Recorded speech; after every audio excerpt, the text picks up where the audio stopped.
Hello guys, हम पढ़ने वाले हैं हाई स्कूल साइंस का पहला चैप्टर जिसका नाम है रासायनिक अभिक्रियाएं एवं समीकरण, केमिकल रिएक्शंस एंड इक्वेशंस। देखिए, रिएक्शंस होती हैं अभिक्रियाएं, इक्वेशंस होती हैं समीकरण। तो ये पहला चैप्टर है, इस चैप्टर को हम शुरू करने वाले हैं। चलिए वीडियो में बने रहें। देखिए फ्रेंड्स, हम इस चैप्टर का पहला वाला क्वेश्चन सॉल्व करने वाले हैं। देखिए, रासायनिक समीकरण, केमिकल रिएक्शन किसको कहते हैं, इसके बारे में हमें जानना है। देखिए, जब एक या एक से अधिक पदार्थ परस्पर मतलब आपस में अभिक्रिया करके एक नए पदार्थ का निर्माण करते हैं या नए पदार्थ को बनाते हैं, तो ऐसी अभिक्रिया को बोलते हैं हम रासायनिक अभिक्रिया। तो देखिए, सारी की सारी जो थ्योरी है, ये थ्योरी और ये थ्योरी आप इस केमिकल रिएक्शन से समझ सकते हैं काफ़ी आसान तरीके से। तो देखिए, पहला है Mg को बोलते हैं मैग्नीशियम, और HCl को बोलते हैं हाइड्रोक्लोरिक अम्ल, जो हमारे पित्ताशय में ही पाया जाता है। तो देखिए, सारी की सारी हम इसकी हिंदी इस रिएक्शन से निकालेंगे। देखिए, जब एक या एक से अधिक पदार्थ हो, तो यहाँ पर पदार्थ कौन है, मैग्नीशियम है और हाइड्रोक्लोरिक अम्ल है। तो जब एक या एक से अधिक पदार्थ आपस में क्रिया करके या परस्पर क्रिया करके एक नया पदार्थ बना देते हैं, तो देखिए आपस में क्रिया करेंगे मतलब जुड़ जाएंगे, आपस में केमिकल रिएक्शन करेंगे, जो बनाएंगे मैग्नीशियम क्लोराइड Mg, और HCl बना देंगे कौन, मैग्नीशियम क्लोराइड, और हाइड्रोजन गैस वहाँ से उड़ के निकल जाएगी। तो तीर का निशान होता है उड़कर निकल जाना। तो देखिए, मैग्नीशियम ने क्रिया करी HCl से, तो बना दिया मैग्नीशियम क्लोराइड। यहाँ से हमने Mg उठाया, Mg आ गया, यहाँ से Cl उठाया, Cl आ गया, तो मैग्नीशियम क्लोराइड। अब वैलेंसी के लिए यहाँ पर 2 आ चुका है, यहाँ पर 2 से गुणा कर दी है, यहाँ पर H2 गैस है। वैलेंसी चेक करने के लिए देख लें, Mg यहाँ पर 1 है, Mg यहाँ पर 1 है, ठीक। अब देखिए, 2 जो है इस HCl के गुणा में है, मतलब 2 ही H हैं और 2 ही Cl हैं। तो Cl2 कितने हैं, यहाँ पर 2 हैं, यहाँ पे बेस में जो है ये गुणा में होता है, और यहाँ पे भी क्या है, गुणा में है। तो Cl भी कितने हैं, 2 हैं, तो यहाँ पे भी Cl कितने हैं, 2 हैं। H कितने हैं, 2 हैं, H2 का मतलब क्या है, 2H है, तो यहाँ पे भी 2H मतलब 2H है। तो इस तरीके से आप बैलेंस इसकी कर सकते हैं। तो देखिए, अभिक्रिया में जो हम भाग लेते हैं, अभिक्रिया में जो भाग लेते हैं उसको बोलते हैं अभिकारक, और जो बनता है प्रोडक्ट उसको बोलते हैं उत्पाद। अभिक्रिया में भाग लेने वाले तत्व जो कहलाते हैं वो अभिकारक कहलाते हैं, चाहे वो 2 हो, 4 हो, 8 हो, कितने भी हों। यहाँ पर 2 हैं तो वो अभिकारक हैं। अभिकारक कौन है, यहाँ पे Mg है और HCl है। वो बना दिया कोई प्रोडक्ट मतलब उत्पाद, बनाया किसने, मैग्नीशियम क्लोराइड। तो देखिए, सारी की सारी थ्योरी आप इससे लिख सकते हैं, जब एक या एक से अधिक पदार्थ आपस में क्रिया करके एक नए पदार्थ का निर्माण करते तो उसको बोलते हैं रासायनिक अभिक्रिया। इस टाइप से आप इसकी हिंदी लिख सकते हैं। और यही यहाँ पे एग्जांपल में लिखा हुआ है कि मैग्नीशियम जब हाइड्रोक्लोरिक अम्ल से क्रिया करता है, मैग्नीशियम जब हाइड्रोक्लोरिक अम्ल से क्रिया करता है तो बना देता मैग्नीशियम क्लोराइड, और हाइड्रोजन गैस बनती है। इस टाइप से आप इसको समझ सकते हैं, लिख सकते हैं। चलिए नेक्स्ट वाली इक्वेशन को समझते हैं। देखिए फ्रेंड्स, नेक्स्ट रिएक्शन है संयोजन संकलन अभिक्रिया। संयोजन को बोलते हैं संकलन, मतलब जोड़ना। संयोजन का मतलब होता है जोड़ना। संयोजन अभिक्रिया वह रासायनिक अभिक्रिया है जिसमें 2 या 2 से अधिक प्रकार के जो पदार्थ हैं या उनके अणु परस्पर मतलब आपस में जुड़कर केवल एक ही प्रकार के पदार्थ के अणु बनाते हैं, एक ही पदार्थ बनाते हैं, उसको बोलते हैं हमारा संयोजन अभिक्रिया। मतलब क्या है इस बात का, आप इसके एग्जाम्पल से समझ सकते हैं। देखिए, सोडियम क्या होता है, Na, धातु होता है ये क्लोरीन Cl में जलकर सोडियम क्लोराइड HCl NaCl बनाती है। देखिए, सोडियम क्रिया करेगा किससे, क्लोरीन गैस से, तो बना देता है सोडियम क्लोराइड। तो देखिए, N होता है सोडियम, Cl होता है क्लोरीन, बना दिया इसने NaCl सोडियम क्लोराइड। मतलब जब 2 या 2 से अधिक पदार्थ आपस में क्रिया करके मतलब संयोजन करके मतलब जुड़कर एक नए पदार्थ का निर्माण कर देते हैं तो उसको बोलते हैं संयोजन अभिक्रिया। इस तरीके से आप समझ सकते हैं कि संयोजन अभिक्रिया वह रासायनिक अभिक्रिया जिसमें 2 या 2 से अधिक प्रकार के पदार्थ के अणु परस्पर जुड़कर केवल एक ही प्रकार के पदार्थ के अणु बना देते हैं, एक ही प्रकार का पदार्थ के अणु बना देते हैं, उसको बोलते हैं संयोजन अभिक्रिया। तो यहाँ पे क्या सिंपली ध्यान पर रखना है कि सोडियम ने क्रिया करी है क्लोरीन गैस से, तो बना दिया NaCl। नेक्स्ट वाली देखते हैं फ्रेंड्स। देखिए फ्रेंड्स, हम पढ़ने वाले हैं वियोजन अभिक्रिया के बारे में। अब वियोजन अभिक्रिया वह रासायनिक अभिक्रिया जिसमें कोई यौगिक का मतलब है कि 2 या 2 से अधिक तत्व हैं वहाँ पे अपने अवयवी तत्वों अथवा का मतलब होता है या छोटे छोटे सरल यौगिकों में टूट जाता है। वियोजित का मतलब होता है टूट जाता है। यह अभिक्रिया किसके द्वारा हो सकती है? ऊष्मा के द्वारा हो सकती है। सिंपल सी बात है, किसी तत्व को हम ज़्यादा से ज़्यादा ऊष्मा देंगे वो टूट जाएगा, प्रकाश देंगे टूट जाएगा। विद्युत द्वारा भी क्या होती है? क्या होती है? द्वारा संपन्न होती है। कौन? वियोजन अभिक्रिया। वियोजन अभिक्रिया का मतलब होता है टूट जाना। कोई यौगिक का दो तत्वों में टूट गया तो वियोजन अभिक्रिया हो गई। सिंपल सी बात ये है। वियोजन अभिक्रिया निम्नलिखित दो तरीके से होती है। कैसे होती है? ऊष्मीय वियोजन मतलब थर्मल डिकम्पोजिशन के द्वारा होती है। तो देखिए, जब किसी पदार्थ के वियोजन की अभिक्रिया ऊष्मा के द्वारा होती है तो क्या ऊष्मीय वियोजन कहलाता है। ऊष्मीय वियोजन में आपको क्या ध्यान पर रखना है? जब ऊष्मा के द्वारा क्या अभिक्रिया होती है तो ऊष्मीय वियोजन कहलाता है। उदाहरण देखिए, इसका उदाहरण क्या है फ्रेंड्स? उदाहरण है इसका, देखिए पोटेशियम क्लोराइड का वियोजन कर रहे हैं हम। Potassium chloride KClO3। Potassium chloride का फॉर्मूला है ये KClO3 को गर्म करने पर मतलब ऊष्मा देने पर यह पोटेशियम क्लोराइड KCl तथा ऑक्सीजन में वियोजित हो जाता है, मतलब टूट जाता है। तो देखिए यहाँ पर क्या है? पोटेशियम क्लोराइड है। ये क्या है फ्रेंड्स? पोटेशियम क्लोराइड है। ये क्या है? पोटेशियम क्लोराइड है। ये ऑक्सीजन है। तो पोटेशियम क्लोराइड को हमने ऊष्मा दिया है तो अपघटन हो गया, मतलब टूट गया है। किस में? पोटेशियम क्लोराइड में और ऑक्सीजन में। अब ये बैलेंसी के लिए आया है। यहाँ पर 2 से गुणा कर दी, यहाँ पर 2 से गुणा कर दी, यहाँ पर 3 से गुणा कर दी। देखिए कैसे? KClO3 पोटेशियम क्लोराइड का फॉर्मूला था और KCl क्या है? पोटेशियम क्लोराइड है और O2 क्या है? ऑक्सीजन है। अब देखिए O3 पूरे करने के लिए तो 3 से गुणा करनी पड़ेगी। 3 दूनी 6 O, 3 दूनी 6, यहाँ पर 6 O है तो 2 इन सब के गुणा में है तो 3 दूनी 6 O भी कंप्लीट है। 2K और 2K भी कंप्लीट है। Cl कितने हैं? Cl भी 2 हैं। 2 से Cl की गुणा करेंगे 2Cl है। तो सारे के सारे बैलेंसी का खेल है। इस टाइप से आप इसकी बैलेंसी कर सकते हैं। चलिए नेक्स्ट वाली समझते हैं। देखिए फ्रेंड्स, हम ऊष्मा के द्वारा पढ़ चुके हैं। अब पढ़ते हैं विद्युत वियोजन के बारे में। विद्युत वियोजन के द्वारा वियोजन अभिक्रिया होती है, इसको बोलते हैं इलेक्ट्रोलाइसिस और इलेक्ट्रोलाइटिक डिकम्पोजिशन। तो इसकी हिंदी याद रखें। जिस अभिक्रिया में, जिस रासायनिक अभिक्रिया में यौगिक का विद्युत प्रवाहित करने पर, देखिए किसी रासायनिक अभिक्रिया में, तो कोई रासायनिक अभिक्रिया है उसमें हमने विद्युत द्वारा मतलब विद्युत धारा प्रवाहित कर दी है। तो विद्युत धारा प्रवाहित करने पर उसका वियोजन हो जाता है तो उसको बोलते हैं विद्युत वियोजन। इस तरीके से आप याद नहीं कर सकते, ऐसे याद कर लें कि विद्युत द्वारा वियोजन होने पर विद्युत वियोजन अभिक्रिया कहलाती है। क्या याद रखना है? जिस रासायनिक अभिक्रिया में विद्युत द्वारा वियोजन होता है उसको बोलते हैं विद्युत वियोजन अभिक्रिया। इस टाइप से आप आसान तरीके से याद कर सकते हैं। इसका एग्जाम्पल देखते हैं हम। तो देखिए सोडियम क्लोराइड का विद्युत वियोजन करने वाले हैं हम। तो देखिए गलित सोडियम क्लोराइड NaCl होता सोडियम क्लोराइड में विद्युत धारा, तो हमने इस तरीके से क्या है विद्युत धारा यहाँ पर प्रोवाइड कर दी, दिखा दिया है। करने पर यह है सोडियम क्लोरीन में सोडियम तथा क्लोरीन में अलग अलग हो जाता, मतलब टूट जाता, वियोजित हो जाता है। तो देखिए Na, तो यहाँ पे Na रोक दिया है, यहाँ पे Cl है, यहाँ पे Cl रोक दिया है। तो यहाँ पर अलग अलग तोड़ दिया सोडियम और क्लोरीन गैस में, दोनों को अलग अलग तोड़ दिया है। किसने? विद्युत धारा ने। ठीक, विद्युत वियोजन ने इसको तोड़ दिया है, इस अभिक्रिया ने। तो देखिए कंप्लीट इसके वो कर लें, बैलेंसी कर लें। यहाँ पे Na कितने हैं? 2 हैं। यहाँ पे देखिए Na कंप्लीट करने के लिए यहाँ पे 2 से गुणा करी गई है। ओके, और यहाँ पे देखिए Cl नहीं लिख सकते हम। Cl क्लोरीन का संकेत होता है, Cl2 क्लोरीन गैस होती है, तभी तो ये तीर का निशान, उड़ने का निशान आ रहा है। तो देखिए इस टाइप से आप इसकी बैलेंसी कर सकते हैं।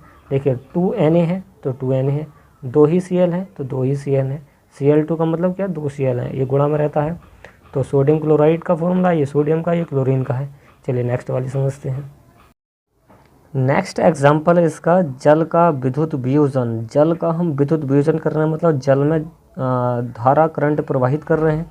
जब अम्लीय जल में, अम्लीय का मतलब जिसका pH मान 7 से कम होता है, जब अम्लीय जल में विद्युत धारा प्रवाहित की जाती है, मतलब भेजी जाती है, तो जल हाइड्रोजन तथा ऑक्सीजन में वियोजन हो जाता है। इसका किसका? जल का हाइड्रोजन में वियोजन हो जाता है और किसका? ऑक्सीजन में। तो देखिए H2 क्या होता है? जल का फॉर्मूला होता है, विद्युत वियोजन करा हमने इसका, तो हाइड्रोजन में इसको तोड़ दिया गया है और ऑक्सीजन में इसको तोड़ दिया गया है। किसके द्वारा?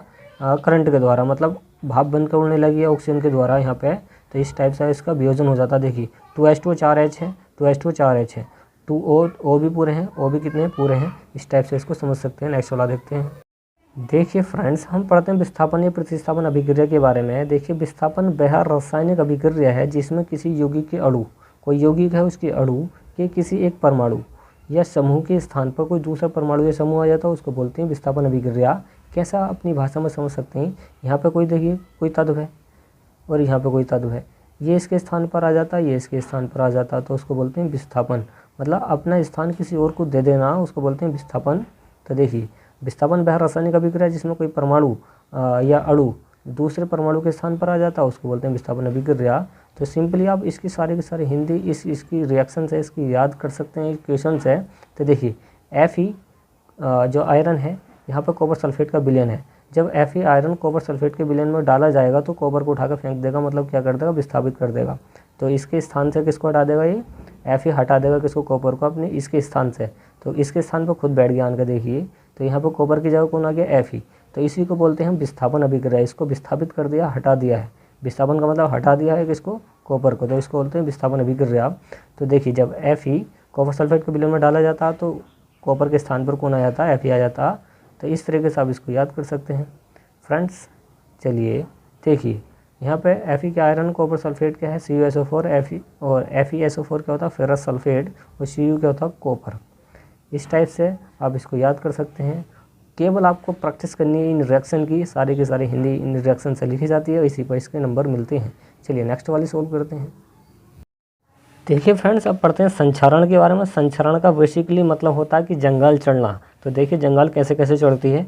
जब कोई धातु मतलब कोई भी ठोस चीज़ अपने आसपास अम्ल के संपर्क में आ जाए या आर्द्रता के, आर्द्रता मतलब होती है नमी जहाँ पे पानी हो या ओस हो, आदि के संपर्क में आ जाए कोई धातु, तब यह संक्षारित होती है। संक्षारित का मतलब कि इस पर जंगाल चढ़ना स्टार्ट हो जाती है, और इस प्रक्रिया को बोलते हैं हम संक्षारण। ये जो प्रक्रिया है उसको बोलते हैं हम संक्षारण कहते हैं।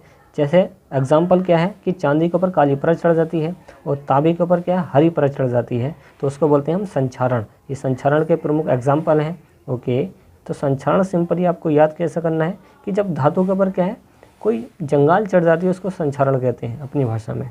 अब देखिए विकृत गंधिता क्या होती है। तो ये टॉप मोस्ट क्वेश्चन है, ये सारे के सारे पूछे जाते हैं, टॉप मोस्ट क्वेश्चन है इसकी।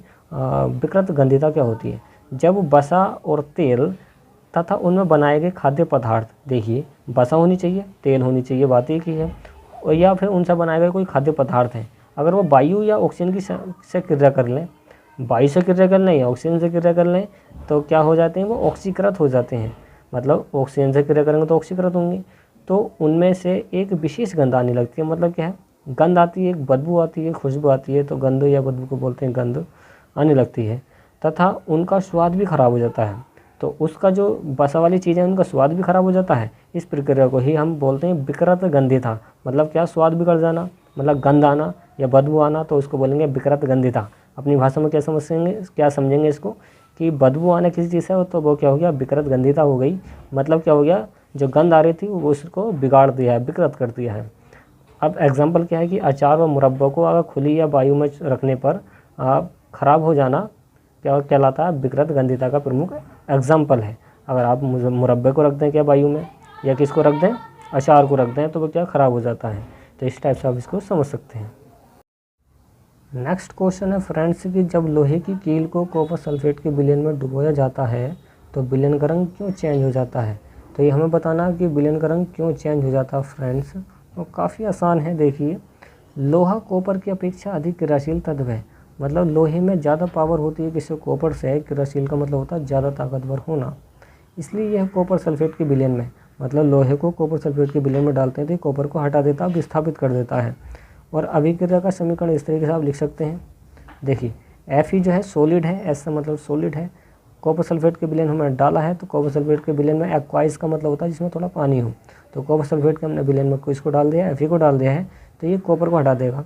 देखिए ये कॉपर को हटा देगा, खुद उसकी जगह आन के बैठ जाएगा, तो FeSO4 बन गया यहाँ पे, वो कॉपर को यहाँ पे हटा दिया है, तो इसको बोलते हैं हम क्या, विस्थापन अभिक्रिया।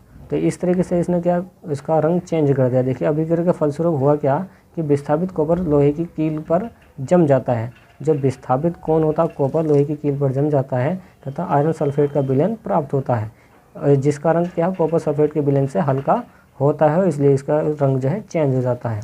नेक्स्ट वाला पढ़ते हैं फ्रेंड्स। देखिए फ्रेंड्स नेक्स्ट वाला क्वेश्चन हम समझते हैं कि ऊष्माक्षेपी एवं ऊष्माशोषी अभिक्रिया का क्या अर्थ है, उदाहरण देकर समझाइए। ऊष्माक्षेपी अभिक्रिया किसको कहते हैं, जिन रासायनिक अभिक्रियाओं में उत्पादन के निर्माण के साथ साथ ऊष्मा भी उत्पन्न हो जाती है, मतलब ऊष्मा भी निकलती है। नुकसान होता है, क्षेपी का मतलब नुकसान, तो निकलना मतलब क्षेपी, यहाँ पे ऊष्मा भी उत्पन्न होती है, उन्हें ऊष्माक्षेपी अभिक्रियाएं कहते हैं। सिंपली आप ध्यान रखिए कि जिन रासायनिक अभिक्रियाओं में उत्पादन के निर्माण के साथ साथ ऊष्मा भी उत्पन्न होती है उसको बोलते हैं ऊष्मक्षेपी अभिक्रिया। एग्जाम्पल है देखिए मेथेन। मेथेन होता है गोबर गैस जिसको बोलते हैं मेथेन गैस CH4। ये O2 से क्रिया करेगा, दहन करेंगे तो O2 तो होगी वहाँ पे। तो यहाँ पे देखिए, तो यहाँ पे C उठाएंगे, यहाँ से O उठाएंगे तो CO2 गैस बन जाएगी। तो यहाँ पे CO2 गैस बना दिया है। तो देखिए, और यहाँ पे क्या बचा, H बचा। जहाँ पे H और O बच जाए वहाँ पे पानी बन जाता है, H2 बन जाता है। तो देखिए आप बैलेंस कर लें इसकी।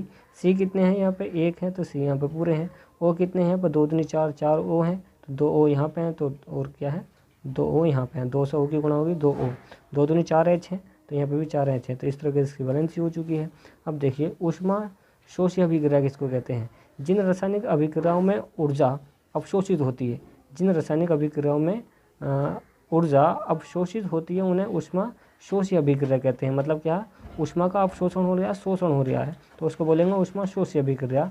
एग्जाम्पल क्या है इसका, एग्जाम्पल है कि नाइट्रोजन गैस की क्रिया किससे, ऑक्सीजन गैस से कराई है तो बना दी इसने नाइट्रोजन ऑक्साइड गैस। तो यहाँ पर ऊष्मा क्या है, ऊष्मा का अवशोषण हो चुका है।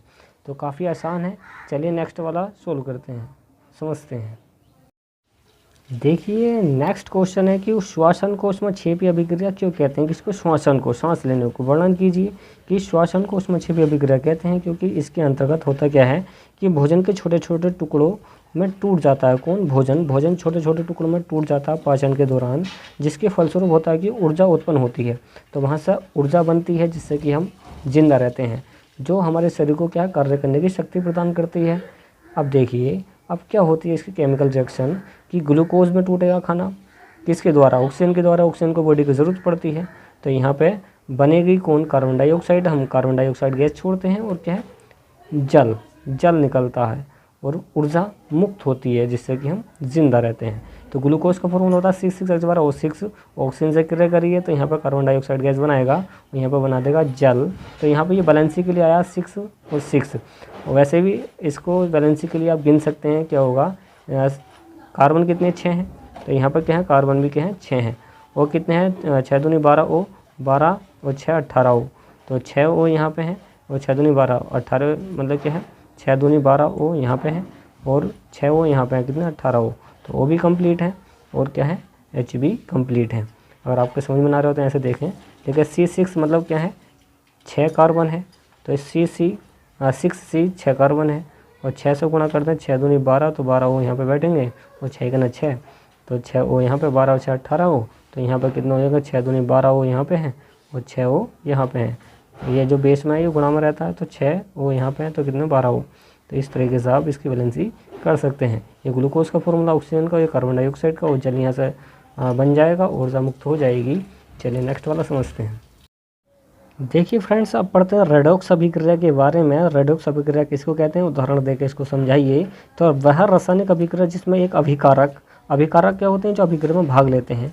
अभिकारक का ऑक्सीकरण होता है तथा दूसरे अभिकारक का अपचयन हो जाता है। तो देखिए ऑक्सीकरण और अपचयन दोनों एक साथ होते हैं तो उसको बोलते हैं रेडॉक्स अभिक्रिया। ओके, या उपचयन या अपचयन अभिक्रिया भी इसको कहते हैं। अब यहाँ पे समझिए, देखिए यहाँ पे अभिकारक कौन है, कॉपर ऑक्साइड और क्या है H2, ये क्या है अभिकारक हैं। तो यहाँ पे क्या है, ऑक्सीकरण का मतलब क्या होता है, देखिए ऑक्सीकरण का मतलब होता है ऑक्सीजन की प्राप्ति, मतलब क्या ऑक्सीजन मिल लिया है, ऑक्सीकरण में ऑक्सीजन मिलता है और अपचयन में ऑक्सीजन का नुकसान होता है, घटता है। तो यहाँ पर क्या अपचयन में, और CuO मतलब क्या ऑक्सीजन का यहाँ पे क्या ह्रास हुआ है। तो देखिए यहाँ पर ह्रास हो गया है, Cu बचा, ऑक्सीजन गायब हो गया यहाँ से, तो यहाँ पर क्या बचा Cu। अब क्या करा, ऑक्सीकरण का मतलब क्या होता है, देखिए यहाँ पे H2 का क्या हुआ, ऑक्सीकरण हुआ है। ऑक्सीकरण का मतलब कि इसको आगे जाकर क्या है ऑक्सीजन मिल गया है। तो देखिए इसको मिला है ऑक्सीजन, इसको घटा है ऑक्सीजन। CuO का ऑक्सीजन घटा है तो इसका हो गया अपचयन, और H2O को ऑक्सीजन मिला है तो इसका हो गया ऑक्सीकरण। तो इस टाइप से आप इसको समझ सकते हैं। रेडॉक्स अभिक्रिया को काफ़ी आसान तरीके से इसको बताया गया है। चलिए नेक्स्ट को सोल्व करते हैं। देखिए नेक्स्ट क्वेश्चन है कि लोहे की वस्तुओं को हम पेंट क्यों करते हैं, मतलब लोहे की वस्तुओं हम पेंट क्यों लगाते हैं, हमें बताना है कि लोहे की वस्तुओं पेंट करने से उसकी अभिक्रिया वायु में उपस्थिति नमी व ऑक्सीजन से नहीं हो पाती है। देखिए कोई लोहा है उसके ऊपर हमने पेंट चढ़ा दिया तो वो वायु की उपस्थिति में नहीं आएगा, मतलब वायु के टच में नहीं आएगा और नमी की टच में नहीं आएगा, जिससे कि जंग लगने से बच जाती है। तो इस टाइप से आप इसको लिख सकते हैं। कि लोहे की वस्तुओं को हम पेंट क्यों करते हैं, कि लोहे की वस्तुओं को जंग से बचाने के लिए हम उस पर क्या करते हैं, पेंट करते हैं। तो काफ़ी इजी है, बहुत आसान है, समझ गए होंगे आप। देखिए नेक्स्ट क्वेश्चन है कि संतुलित रासायनिक समीकरण किसे कहते हैं। किसी रासायनिक अभिक्रिया में भाग लेने वाले अभिकारक तथा प्राप्त उत्पादों में उपस्थित विभिन्न तत्वों के परमाणुओं की संख्या अगर समान होती है तो संतुलित रासायनिक समीकरण है। मतलब क्या है कि परमाणु बराबर हैं, तत्व बराबर हैं, तो संतुलित रासायनिक समीकरण उसको कहते हैं। नेक्स्ट है कि उपचयन तथा अपचयन क्या होता है। वह अभिक्रिया जिसमें एक रासायनिक स्पीशीज इलेक्ट्रॉनों का ह्रास होता है या नुकसान होता है उसको बोलते हैं अपचयन, नहीं उसको उपचयन बोलते हैं। जिसमें इलेक्ट्रॉनों का नुकसान होता है, ह्रास होता है, उसको बोलते हैं उपचयन। और वह अभिक्रिया जिसमें रासायनिक स्पीशीज इलेक्ट्रॉन प्राप्त होते हैं, अगर इलेक्ट्रॉनों को प्राप्त किया जाता है तो उसको बोलते हैं अपचयन। तो इस टाइप से अपचयन और उपचयन समझ सकते हैं। ओके, देखिए अब हम करते हैं कि निम्नलिखित रासायनिक समीकरणों को संतुलित कीजिए। संतुलित का मतलब है कि सभी के परमाणु बराबर करने हैं। तो पहली क्या है, C6H12O6, ये ग्लूकोज का सूत्र है। और यहाँ पर O2 ऑक्सीजन है, और यहाँ पर CO2 कार्बन डाइऑक्साइड है, H2 क्या है, जल है। ऊर्जा यहाँ पर मुक्त करानी है। तो देखिए यहाँ पर C कितने हैं, 6 हैं, और यहाँ पर C कितने हैं, 1 है। तो यहाँ पर 6 से गुणा कर दें। तो देखिए यहाँ पर हमने 6 से गुणा कर दी है। और यहाँ पर देखिए H कितने, यहाँ पर H कितने, यहाँ पर 12, H12। तो यहाँ पर H पूरे करने के लिए यहाँ पर 6 से गुणा कर दें, 6 दूनी 12, तो 12H यहाँ पर पूरा हो जाएंगे। तो समीकरण क्या हो जाएगी, संतुलित हो जाएगी 6 से गुणा करके ऊपर वाले में। नेक्स्ट वाली देखें, Na क्या है, सोडियम है। S का मतलब सॉलिड होता है, सॉलिड मतलब ठोस होता है सोडियम। तो यहाँ पे Na है, और C2H5OH एथिल अल्कोहल है। अब देखिए यहाँ पे C कितने हैं, 2 हैं, और यहाँ पे कितने हैं, C 1 1 2 2, C पूरे हैं। देखिए अब H गिने, H कितने यहाँ पे, 5 6 6 3 3 2 5 5 और 2 8 हो गए, 5 और 2 7 हो गए। पूरे करने के लिए क्या करेंगे, यहाँ पे कर दें 2 से गुणा, और यहाँ पर कर दें, इसकी बैलेंसी हो जाएगी। तो यहाँ पर देखिए 2 से गुणा करके यहाँ पर क्या है, 2 से यहाँ पे गुणा करनी पड़ी है। अब बैलेंसी कर लें इसकी, देखिए 2 Na पूरे हैं, 2 से Na की गुणा हो गई तो 2 Na पूरे हैं। अब यहाँ पर कितने C2, तो 3 मतलब 2 दूनी 4 4 C तो ये हो गए। तो 2C यहाँ पे है, और 2 से यहाँ पे गुणा हो गई तो 4C तो यही हो गए, C भी कंप्लीट हो गए। ओके, Na पूरे हैं। अब O गिन लें, O कितने हैं, 2 से O की गुणा करेंगे तो 2O, 2 से इस O की गुणा करेंगे तो 2O भी पूरे हैं। H गिन लें, H कितने, 2 यहाँ पे हैं, 2 2 4 4 और 3 दूनी 6, 10 O हो गए। अब देखिए अब 2 पंजे 10, 10 O यहाँ पे हैं, 10 और 2 12 O, 12 O यहाँ पे हैं, तो 10 O यहाँ पे हैं और 2 यहाँ पे है, तो 12 O भी कंप्लीट हो गए। तो इस तरीके से आप क्या गुणा कर करके इसकी बैलेंसी करना सीखेंगे। चलिए अब हम नेक्स्ट वाला पार्ट सॉल्व करेंगे, समझेंगे सही तरीके से, उससे काफ़ी आता एग्ज़ाम के अंदर।